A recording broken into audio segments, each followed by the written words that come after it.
오늘 우리가 읽은 본문은 목자와 양의 관계를 다루는 말씀입니다. 이 이야기가 시작된 배경은 요한복음 9장과 깊은 연관성이 있습니다. 9장 1절을 한번 보세요. 거기 보면 태어날 때부터 보지 못하는 사람을 만나서 예수님이 고쳐주셨고 이제는 보는 자가 되게 하셨습니다. 요한복음 8장 12절에서 말씀하신 대로 나는 세상의 빛이니 나를 따르는 자는 어둠에 다니지 않고 생명의 빛에 다닐 것이다. 생명의 빛을 얻을 것이다. 이렇게 말씀하신 내용이 실제로 이 소경을 통해서 눈이 떠지는 사건을 통해서 증명되었습니다. 자, 그런데 이 소경을 고치는 과정을 우리가 좀 재미있게 살펴볼 필요가 있는데요. 예수님께서 그냥 말씀으로 고칠 수도 있지만 이렇게 침을 뱉어서 이렇게 진흙을 이겨서 눈에 바르신 다음에 실로암 연못가에 가서 씻으라고 하셨습니다. 한 번도 날 때부터 본 적이 없는 이 소경이 예수님을 만나서 이제 보게 되었고 이전과 전혀 다른 그러한 새로운 삶을 살아가는 이 과정에서 눈을 뜨는 이 기적이 일어나는 이 과정에서 두 가지 이미지가 동원이 된 것입니다. 하나는 실로암 연못인데요. 이것은 생수, 즉 물의 이미지를 말하고 있고 또 하나는 보게 되었다는 면에서 빛의 이미지가 강조되고 있습니다. 물의 이미지는 요한복음 7장에 나와 있죠. 누구든지 목마르거든 내게로 와서 마시라. 예수님께서 이렇게 말씀하셨습니다. 또 빛의 이미지는 요한복음 8장에 나와 있습니다. 나는 세상의 빛이라 이렇게 말씀하셨습니다. 그러니까 이 물과 빛의 두 가지 이미지, 이 두 가지 이미지가 요한복음 7장과 8장에 연속해서 나오는데 이 이미지에 대한 그 배경은 그 초막절과 관련이 있는 것입니다. 초막절에 유대인들의 그 명절 중에서는 그 최고의 절기로 이렇게 생각을 하는데 예루살렘에 약 한 200만 명 정도 되는 사람들이 모였습니다. 우리가 이제 구정이 되면 명절이 되면 뭐 전을 부쳐 먹거나 또 가정마다 뭐 전 뭘 부치느냐 이게 내용이 다 다르잖아요. 가족마다 이렇게 내려오는 전통이 다 다른 것처럼 또 뭐 연을 날린다거나 전통놀이를 한다거나 뭐 이런 어떤 우리나라도 명절에 내려오는 어떤 그런 행사가 전통놀이가 있는 것처럼 유대인들의 최대 절기라고 할 수 있는 이 초막절에도 중요한 행사가 두 가지가 있었는데 첫 번째는 뭐냐면 여인들이 제사장의 인도를 따라서 실로암 연못에서 물을 떠서 성전 제단에 붓는 의식이 하나 있었습니다. 이것은 이사야 12장 2절과 3절에 보면 보라 하나님은 나의 구원이시라 내가 신뢰하고 두려움이 없으리니 주 여호와는 나의 힘이시며 나의 노래시며 나의 구원이심이라. 그러므로 너희가 기쁨으로 구원의 우물들에서 물을 기르리로다라는 말씀을 재현하면서 장차 메시아가 와서 구원의 기쁨을 안겨줄 날을 이제 고대하는 것입니다.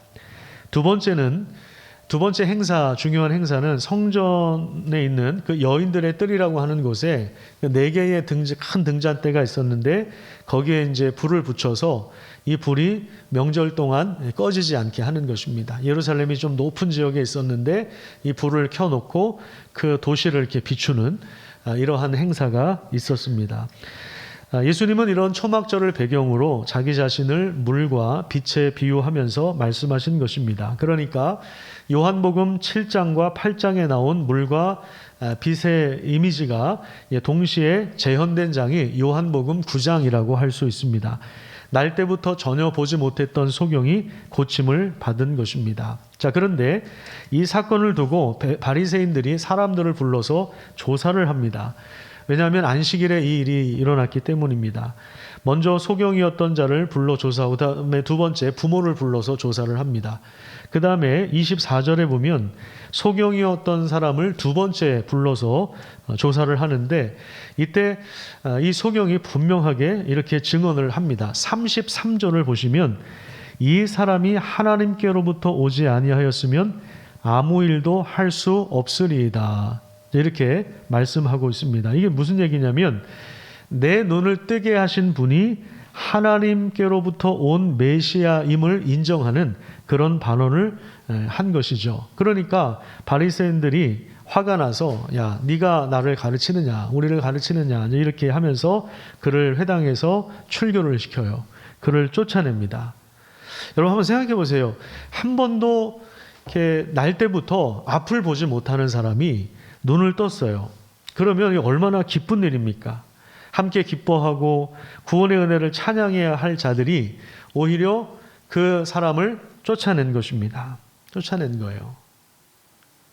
만약에 여러분 우리 가족 중에, 우리 친척 중에, 우리 좀 교회에도 우리 정기 형제가 이 앞을 보지 못하잖아요. 지난주에 이렇게 오랜만에 통화를 했는데요. 만약에 정기 형제가 이렇게 눈을 뜨게 되면 여러분 얼마나 기쁘겠습니까? 그죠? 가족들 얼마나 기쁘겠어요. 너무 기뻐해서 우리가 정말 춤이라도 추라고 하면 출 수 있지 않겠습니까?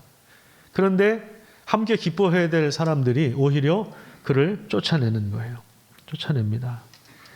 당시 이 바리새인들은 이스라엘 백성들의 목자입니다.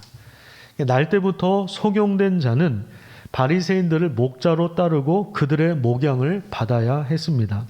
하지만 그들은 진정한 목자가 아니었습니다. 그들은 자신들이 돌봐야 할 백성의 생명과 안전에 대하여는 신경을 쓰지 않았습니다. 그들을 향해서 하시는 말씀을 한번 들어보겠습니다. 요한복음 10장 1절부터 5절 말씀 우리 같이 한번 읽도록 하겠습니다. 시작. 내가 진실로 진실로 너희에게 이르노니 문을 통하여 양의 우리에 들어가지 아니하고 다른 데로 넘어가는 자는 절도며 강도요 문으로 들어가는 이는 양의 목자라. 문지기는 그를 위하여 문을 열고 양은 그의 음성을 듣나니 그가 자기 양의 이름을 각각 불러 인도하여 내느니라. 자기 양을 다 내놓은 후에 앞서가면 그의 음성을 아는 고로 따라오되 타인의 음성은 알지 못하는 고로 타인을 따르지 아니하고 도리어 도망하느니라. 속용을 쫓아낸 이 바리새인들, 당시 이제 종교 기득권자들을 향해서 예수님이 뭐라고 하시냐면 도둑놈이다, 강도다 이렇게 말씀하세요. 진정한 목자가 아니라는 것입니다. 그 결정적인 이유는 양의 문을 통해서 들어가는 것이 아니라 다른 데로 넘어가는 자들이기 때문이라고 말씀하십니다. 이것에 대해서도 이제 좀 배경 설명이 필요한데요. 이스라엘 땅은 우리나라처럼 이게 사계절이라고 생각하시면 안 되고 기후를 이제 두 가지로 나눕니다. 우기와 건기. 비가 오는 계절이 있고 비가 오지 않는 계절이 있습니다. 우기가 지나면 목자는 양과 목축을 이끌고 이게 집 주변에서부터 점점 황야의 오지로 들어갑니다. 양은 이제 걷는 속도가 굉장히 느리기 때문에 좀 거리가 거리를 멀리 나가면 마을이 있는 양의 우리로 다시 그날 밤에 돌아오기가 어렵습니다. 그러다 보니까 이 광야의 오지에는 그 몇몇의 목자들이 그 연합을 해서 이렇게 양 우리를 하나 만들어요. 양사를 만듭니다. 돌로 담을 치고 문지기를 한 명 고용을 하죠. 그래서 그 밤에는 그 양사 안으로, 양 우리 안으로 그 목자들의 양들을 이렇게 들여보냅니다. 그리고 이제 고용한 문지기가 안에서 문을 잠궈요. 그리고 그 공동우리 그 주변에는 돌로 만든 이렇게 담이 둘러쳐져 있고 그 위에는 이제 뾰족한 날카로운 것들이 있어서 맹수가 넘어오지 못하게 합니다. 도둑이 넘어오지 못하게. 그래서 밤새도록 이제 양들이 안전하게 쉴 수 있도록 하는 것입니다. 그리고 이제 그 주변에서 이제 텐트를 치고 자는 목자가 아침에 이제 일어나서 이제 공동 우리의 문을 이제 두드립니다. 그러면은 문지기는 그 목자를 위해서 문을 열어요. 그 양들이 목자의 거니까. 그래서 이제 문을 엽니다. 그러면 이 목자는 들어가서 이제 자기 양을 불러서 인도합니다. 몇 마리 양, 이제 대표적으로 이름을 이제 부른다고 해요. 그러면 그 소리를 알아듣고 그 목자에게 속한 양들은 자기 목자의 음성을 알아듣고 이제 일어서서 이제 따라 나갑니다. 그래서 뭐 그 양들한테 뭐 스티커를 붙일 필요도 없고 명찰을 달 필요도 없어서 정확하게 숫자가 그 목자의 양들이 정확하게 따라 나온다고 합니다. 그러니까 그 양들은 주인의 음성을 듣고 문을 통해 들어와서 이제 밤에는 이제 추위와 맹수의 습격으로부터 보호를 받는 것이고, 그리고 아침에는 문을 통해 나가서 이제 목자와 함께 초장해서 이제 꼴을 먹는 거죠. 여기서 이제 꼴이라고 하는 것은 가축이 먹는 풀을 말하는 것입니다. 그러니까 이제 목자는 정식으로 문을 통해서 들어오는 거예요. 정식으로. 그런데 뭐 양을 도둑질하는 강도는 정식으로 문으로 들어올 수가 없으니까 어떻게 하겠습니까? 다른 데로 넘어오는 거죠. 그러니까 이 넘어오다라고 하는 이 단어 안에 무력이라고 하는 의미가 숨어 있는데요. 그러니까 무리한 방법, 비정상적인 편법을 동원하는 것입니다. 그들은 양의 생명을 훔치는 자이고 그리고 양을 죽여서 자신이 오히려 이득을 보려고 하는 사람입니다. 자, 이 내용은 이스라엘이 오랜 역사 가운데 무너지고 멸망을 당하고 또 바벨론과 아수르의 그 심판을 받고 그래서 그들에게 끌려가고 나라가 망하고 포로가 되는 이러한 그 원인에 대한 그 하나님께서 지적을 하시는데 그 내용과도 깊은 연관성이 있습니다. 에스겔서 34장에 보면 이런 말씀이 나와요. 제가 좀 읽어드리겠습니다. 여호와의 말씀이 내게 임하여 이르시되 인자야 너는 이스라엘 목자들에게 예언하라. 그들 곧 목자들에게 예언하여 이르기를 주 여호와께서 이같이 말씀하시되 자기만 먹는 이스라엘 목자들에게 화가 있다. 그다음에 3절에 보시면 너희가 살찐 양을 잡아서 그 기름을 먹고 그 털을 입되 양떼는 먹이지 않는다. 너희가 그 연약한 자를 강하게 하지 않고 병든 자를 고치지 않고 상한 자를 싸매주지 않고 쫓기는 자를 돌아오게 하지 않고 잃어버린 자를 찾지 않고 포악으로 그것들을 다스렸도다. 목자가 없으므로 흩어지고 흩어져서 들짐승의 밥이 되었다. 이게 이제 이스라엘의 현실이라는 거예요.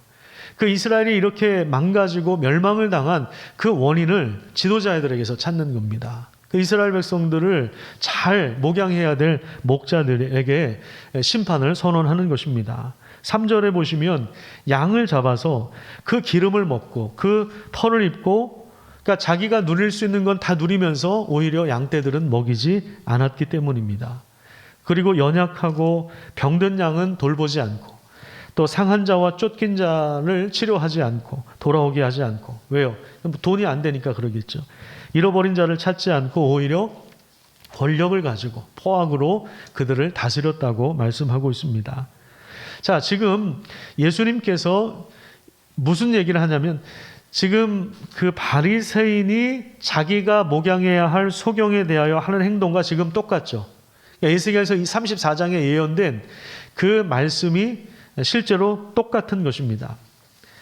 바리새인들과 종교 지도자들은 자신의 출세와 명예를 위해서 양들을 포악으로 다스렸습니다. 그리고 부를 축적했습니다.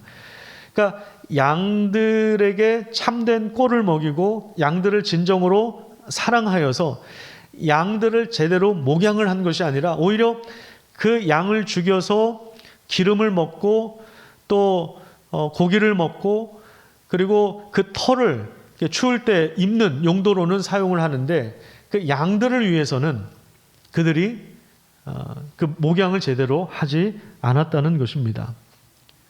그러니까 그들이 율법의 참뜻을 알지 못하고 율법이 지시하고 있는 예수님이 오셨을 때 그분이 메시아임을 알아보지 못했던 것이죠. 그러니까 지금 에스겔서를 통해서 심판을 선언했던 그 목자들이나 지금 예수님께서 다른 데로 넘어가는 뭐 강도요 절도요 했던 이 바리새인들이나 종교 지도자들이나 지금 같은 상황에 놓여져 있는 것입니다. 자, 그렇다면 하나님의 대안이 무엇입니까? 에스겔서 34장에 보면 양을 직접 찾겠다. 내가 그들을 찾고 또 찾을 것이다 이렇게 말씀하십니다. 그리고 만민 가운데서 끌어모아서 푸른 초장으로 가서 좋은 꼴을 먹이겠다고 하십니다. 이것이 어떻게 가능하냐면 하나님께서 친히 목자가 되어주시겠다 이렇게 말씀하시는 거예요. 그러니까 하나님께서 친히 그 양들의 목자가 되어주셔서 부족함이 없게 하실 것입니다. 강도와 같은 자들의 손에서 양들을 찾아내서 건져낼 것입니다. 그들을 만민 가운데 끌어내어서 푸른 초장으로 안내하고 쉴만한 물가로 인도하실 것입니다. 좋은 꼴을 먹여서 생명의 풍성함을 얻게 하실 것입니다. 이 약속의 성취를 위하여 예수님이 오신 것입니다. 우리의 목자가 되셔서 더 이상 부족함이 없게 하시기 위하여 우리 가운데 오신 것입니다. 이 내용을 오늘 본문을 통해서 다시 한번 확인해 보도록 하겠습니다. 10절부터 15절 말씀을 같이 한번 읽겠습니다. 시작. 도둑이 오는 것은 도둑질하고 죽이고 멸망시키려는 것뿐이요 내가 온 것은 양으로 생명을 얻게 하고 더 풍성히 얻게 하려는 것이라. 나는 선한 목자라. 선한 목자는 양들을 위하여 목숨을 버리거니와 삭구는 목자가 아니요 양도 제 양이 아니라. 이리가 오는 것을 보면 양을 버리고 달아나나니 이리가 양을 물어가고 또 해치느니라. 달아나는 것은 그가 삭군인 까닭에 양을 돌보지 아니함이나 나는 선한 목자라. 나는 내 양을 알고 양도 나를 아는 것이 아버지께서 나를 아시고 내가 아버지를 아는 것 같으니 나는 양을 위하여 목숨을 버리노라. 자, 예수님께서 뭐라고 말씀하십니까? 나는 선한 목자다. 선한 목자 결정적인 특징에 대해서 뭐라고 하시냐면 양들을 위하여 목숨을 버린다고 하십니다. 물론 선한 목자가 다 양을 위해서 죽는 건 아닐 겁니다. 목자들이 다 죽으면 양은 누가 돌보겠습니까? 그러니까 목자는 우선 자기 건강을 자기가 잘 지켜야 됩니다.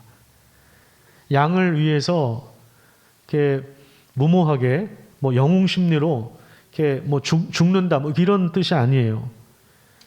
무모하게 자기 목숨을 희생하면 다른 양들은 오히려 더 위기에 처할 수가 있는 것입니다. 오히려 이렇게 선한 목자는 그 위기가 찾아오지 않게 사전에 미리 대비하고 준비를 해야 되겠죠. 그리고 양을 잘 돌보고 풀 중에서도 독초가 있기 때문에 그것을 가려내고 좋은 꼴을 먹입니다. 그러니까 이스라엘 땅은 스위스에 있는 저 푸른 초원 위에 그림 같은 집을 짓고 싶은 그런 배경이 아닙니다. 영화 속에서 나오는 어떤 그러한 아주 멋진 그 풍경이 펼쳐지는 장소가 거의 없다고 합니다. 거의 이렇게 광야가 대부분이기 때문에, 그리고 이 풀도 이렇게 많이 나와 있는 그런 장소보다는 조금씩 이렇게 듬성듬성 이렇게 있는 거예요. 그러니까 목자는 항상 이렇게 계산을 해야 돼요. 오늘은 어디서 풀을 뜯길 것인가? 그 다음에 내일은 어디로 이동할 것인가? 한 달 후에는 어디서 먹을 것인가? 그리고 풀을 다 먹이면 안 된다고 합니다. 다 그냥 전부 다 뜯어 먹으면 나중에 자라지가 않으니까 어느 정도는 또 남겨놔야 돼요. 남겨놓고 또 이동하고 또 물은 어디에 있는지 찾아야 되고. 그러니까 이렇게 큰 그림을 그리고 있어야 되는 거예요, 목자들은. 그리고 언제 이 맹수들이 습격할지 모르기 때문에 늘 거기에 대해서 대비하고 있어야 돼요. 그러니까 목자들은 항상 이 긴장 상태가 될 수밖에 없죠. 자, 구약 시대에 이러한 참 목자의 모습을 보여준 인물이 있습니다. 혹시 기억나십니까? 여러 사람이 있을 수 있는데 그 중에 가장 대표적인 사람이 바로 다윗이죠. 다윗이 골리앗과 싸우러 나가기 전에 사울 왕에게 이제 이런 이야기를 합니다. 사무엘상 17장에 보면요, 주의 종이 아버지의 양을 지킬 때에 사자나 곰이 와서 양떼에서 새끼를 물어가면 내가 따라가서 그것을 치고 그 입에서 새끼를 건져내고 그것이 일어나 나를 해하고자 하면 내가 그 수염을 잡고 그것을 쳐 죽였습니다. 자, 이런 이야기를 합니다. 그러니까 이것을 통해서 우리가 알 수 있는 건 뭐냐면 다윗은 참된 목자의 삶을 살았다는 것입니다. 자기 양이 위기를 만날 때 자기도 목숨을 걸고 그 입에서 새끼를 건져내는 것입니다. 만약에 맹수와 싸우다가 한치의 오차라도 생겨서 일이 잘못된다면, 수염을 잡으려고 했는데 조금이라도 미끄러졌다면, 그러면 오히려 해를 당할 수 있어요. 다윗 스스로가 해를 당할 수도 있고, 그리고 목숨을 잃을 수도 있는 위험한 상황입니다. 아까 말씀드린 것처럼 참 목자는 위기를 만나지 않도록 사전에 준비를 잘 해야 하지만 그럼에도 불구하고 위기를 만날 수 있거든요. 사망의 음침한 골짜기로 다닐 수 있어요. 그럴 때 양을 구하기 위하여 최선을 다해야 하는 것입니다. 그 이유가 무엇입니까? 양들을 사랑하기 때문에 그렇습니다. 자신의 소유이기 때문에, 그 양의 소유권이 자기에게 있기 때문에, 자식처럼 사랑하고 그동안의 특별한 정을 나누었기 때문에 그런 것입니다. 마치 이와 같이 예수님께서도 우리를 위하여 목숨을 내어놓으셨습니다. 예수님께서 십자가에 죽으신 것은 맹수들과 싸우다가 힘에 부쳐서가 아니에요. 일이 잘못돼서 로마 군사들보다 힘이 약해서가 아니었습니다. 18절을 한번 보세요. 오늘 본문 18절에 보시면 예수님의 목숨을 누가 빼앗는 자가 있는 것이 아니라 스스로 버리신 것이다. 이렇게 말씀하고 있습니다. 이것을 통해서 우리가 알 수 있는 건 뭐냐면 예수님께서 그 양들을 얼마나 사랑하셨는가. 그 사랑의 최고점이 무엇인가를 보여주신 것이죠. 그 사랑 때문에 자기의 목숨까지도 예수님은 내어 놓으신 것입니다. 그러니까 지금 제가 연속해서 요한복음을 설교하고 있는데 오병이어 기적도 마찬가지죠. 그 떡을 떼어라고 하는 표현을 통해서 자신의 살이 찢겨질 것을 예고하고 있다고 말씀을 드렸는데 오병이어도 마찬가지로 가늠한 여인에게 나도 너를 정죄하지 않는다 라고 하실 때 원래는 돌에 맞아 죽어야 되는 그 여인을 살리기 위하여 자신이 돌에 맞아 죽는, 자신이 십자가에서 돌아가시는 그것을 예고하고 있고, 지금 여기 선한 목자 이 비유를 통해서도 예수님께서 내가 목숨을 버린다라고 하면서 죽으러 오셨다고 하는 사실들을 하나씩 하나씩 이 이야기들을 통해서 요한이 배치하고 있는 것입니다. 그래서 그 사랑 때문에 자기의 목숨을 내어주신 것, 그 양들을 최고로 사랑하는 그 사랑의 내용을 보여주고 있는 것입니다. 그래서 14절에 보시면 이 사랑이 얼마나 깊은가, 나는 내 양을 알고 양도 나를 안다, 이렇게 말씀하고 있습니다. 이건 상당히 깊은 차원이에요. 내가 내 양을 알고 양들도 나를 안다라고 하는 것은 이건 굉장히 깊은 차원입니다. 시편 139편에 보면 다윗이 이제 이런 고백을 해요. 여호와여, 주께서 나를 살펴보셨으므로 나를 아십니다. 주께서 나의 앉고 일어섬을 아시고 멀리서도 나의 생각을 밝히 하시고 나의 모든 길과 내가 눕는 것을 살펴보셨으므로 나의 모든 행위를 익히 아시오니 여호와여, 내 혀의 말을 알지 못하는 것이 하나도 없습니다. 하나님이 스토커라고 하는 그런 이야기는 아닙니다. 예를 들면 이런 거예요. 엄마는 그 아이의 그 기침 소리만 들어도 잠에서 깨어나지 않습니까? 이 아이가 열이 있는지 살핍니다. 아이 표정만 봐도 뭐가 문제가 있구나 없구나 이거를 이제 보잖아요. 아이의 목소리를 듣고 또 학교 갔다 오는 아이의 표정을 보고서도 아이의 상태를 확인하지 않습니까? 이게 이제 아빠들하고는 좀 다른 것 같아요. 아빠들은 잘 모르는데 엄마들은 그걸 이제 금방 알아차립니다. 이게 왜 그러냐면 10달 동안 뱃속에서 품고 있었던 그 사랑 때문에 그런 것 같아요. 그래서 아빠보다는 엄마의 사랑이 조금 더 절절하죠. 그런데 하나님은 엄마의 사랑보다 더 세심하게 우리를 살피고 하십니다. 그 이유가 뭐냐면 13절에 보면 주께서 내 내장을 지으시고 나를 모태에서부터 만드셨습니다. 이렇게 하고 있고, 그 다음에 16절에 보면 내 형질이 이루어지기 전에 주의 눈이 보셨고 나를 위하여 영원한 날이 정한 날이 하루도 되기 전에 주의 책에 다 기록이 되었습니다. 그러니까 10달을 품은 정도가 아니라 우리의 내장을 다 만드신 거예요. 우리 오장육부를 다 만드시고 세포 하나하나를 다 기억하십니다. 우리 머리카락 수까지 세시는 하나님께서 우리의 모든 것을 다 알고 있는, 우리 형질이 이루어지기 전에도 주의 눈이 나를 보셨습니다. 다윗이 성령의 감동을 받아서 이렇게 고백을 하는 거예요. 하나님이 우리를 이렇게 깊이 아십니다. 우리가 무엇을 해야 행복한지, 우리가 어떤 삶을 살아야 그 삶이 우리에게 가장 복된 건지 하나님이 제일 잘 아세요. 그리고 우리가 무엇을 두려워하는지, 우리에게 무슨 문제가 있는지, 그 문제를 어떻게 해결하면 우리에게 가장 좋은 것인지 하나님은 우리보다 우리를 더 잘 아시는 분이세요. 우리에게 무슨 걱정이 있는지 다 하나님은 아세요. 상담하는 사람들은 거기 가서 얘기를 해야 무슨 문제가 있구나 이걸 파악을 하는데 하나님은 이미 우리의 마음을 다 알고 계십니다. 그렇기 때문에 우리를 향한 하나님의 지식은 굉장히 특별한 지식이죠. 하나님이 우리를 그렇게 깊이 알고 사랑하신다는 그런 이야기입니다. 또한 우리도 마찬가지입니다. 하나님이 우리를 아는 것만큼은 아니겠지만 우리도 하나님의 사랑을 깨달으면서 하나님을 알아가면서 하나님과 참된 사귐과 교제를 갖게 되는 것입니다. 이 은혜가 얼마나 깊은지 예수님께서 15절에 뭐라고 말씀하시냐면 오늘 본문입니다. 아버지께서 나를 아시고 내가 아버지를 아는 것 같다고 말씀하십니다. 예수님께서 자기 양들을 알고 양들이 예수님을 아는 것이 마치 성부 하나님이 예수님과 친밀한 교제를 누려서 서로 아는, 그래서 삼위 하나님이 누리고 있는 친밀한 사랑으로 우리를 초청하시기 위하여 자기 목숨을 버리셨다는 이야기를 예수님께서 하신 것입니다. 자기 목숨을 내어놓은 그 선한 목자의 그 사랑 안에서 양들은 보살핌을 받을 뿐만 아니라 영원한 안전을 보장받는다는 사실들을 우리는 기억해야 됩니다. 요한복음 10장 28절과 29절 말씀 우리 같이 한번 읽도록 하겠습니다. 시작. 내가 그들에게 영생을 주노니 영원히 멸망하지 아니할 것이요 또 그들을 내 손에서 빼앗을 자가 없느니라. 그들을 주신 내 아버지는 만물보다 크심에 아무도 아버지 손에서 빼앗을 수 없느니라.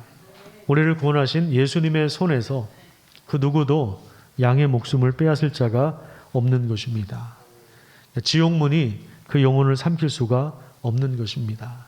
만물보다 크신 하나님, 우리가 당면한 문제보다 더 크신 하나님께서 그리스도 안에 있는 우리 성도의 삶을 끝까지 책임져 주시고 영원한 안전을 보장하는 것입니다. 그 능력이 우리를 둘러싸고 있는 것입니다. 그 은혜 안에서 선한 목자가 되시는 하나님을 우리가 신뢰하기 시작한다면 그때부터 우리 마음 가운데 뭐가 찾아오냐면 평화가 찾아오는, 평강이 찾아오는 거예요. 내게 강 같은 평화가 흘러나오기 시작하는 것입니다.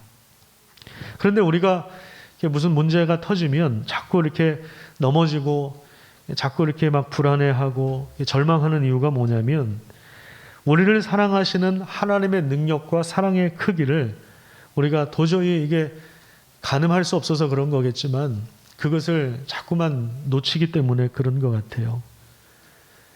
내 아버지는 만유보다 크시다. 예수님께서 이렇게 말씀하셨는데 이 우주 만물보다 크신 하나님, 당연히 우리의 문제보다 크신 하나님이겠죠.